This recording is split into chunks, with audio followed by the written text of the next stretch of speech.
Medical stop loss today is an area that is getting a lot of traction, and rightly so. Healthcare costs are increasing at a very brisk pace. Over the last few years, I'd say the average healthcare cost has been increasing for anywhere between 6 to 9%.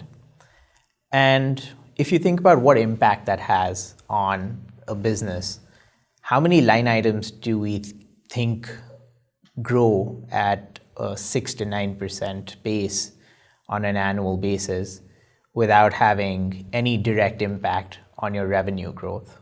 Effectively, what this means is that the margins that employers are having to work with are getting constantly reduced over time. Medical stop loss in a captive is a useful tool that employers can use to stem the rise of healthcare costs and bend that healthcare cost curve in the long run. And the reason I say that is, while medical stop loss initially helps you claw back some of the earnings from the insurance markets, but in the long term, it can be a platform solution that can be leveraged to provide a lot more value add to the employer and the organization as a whole. Another concern that is brought up a lot is whether medical stop loss is subject to ERISA, in terms of when we think about adding it to the captive, do we need to go to the Department of Labor to get their approval? It's not. And what that allows us to do is to move fairly quickly.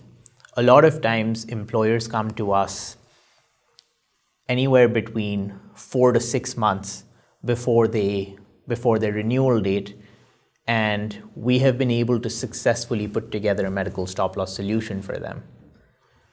For people familiar with captives, that is a fairly quick turnaround time when we think about the potential for savings that exists by underwriting this coverage in a captive. Any employer over 100 lives owes it to themselves to think about medical stop loss in a captive as a potential alternative to their existing healthcare framework. The reason I use 100 lives as the threshold is because that's where you can access data from the insurance carriers.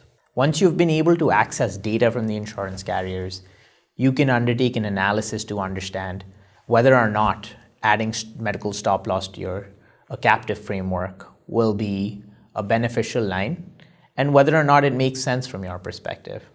In addition to that, depending on the size and the risk appetite of the organization, you also want to think about what your self-insured retention levels should be.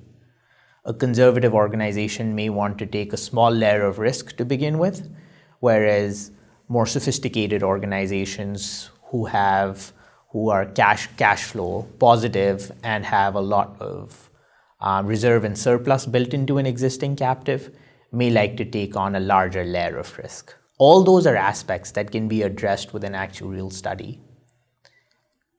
But first and foremost, you must take that initial step to think about medical stop loss, because that, in our view, is one of the only ways you can create a sustainable healthcare solution for your employees.